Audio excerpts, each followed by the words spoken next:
नमस्कार। भूल रंगर टाइल जीवन सारा समस्या सृष्टि करें।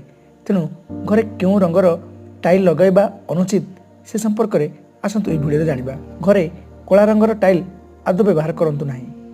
कला रंग नकारात्मक प्रतीक। या द्वारा घरे नकारात्मक शक्ति अधिक वृद्धि पाए। जो घरे कला रंगर टाइल उपयोग करा जाए सेठारे राहुर प्रभाव अधिक रहे। राहु क्रूर ग्रह होइतिबारु जीवन में विभिन्न असुविधा सामना करने को पड़े। कला रंगर टाइल व्यवहार करने द्वारा राहु ग्रह सक्रिय हुए फल परिवार सदस्यों चिंताधारा को प्रभावित करें। जो घरे राहुंकर प्रभाव अधिक थाए प्रेम जीवन सुखमय होई न थाए। छोट छोट कथार विवाद देखा दिए।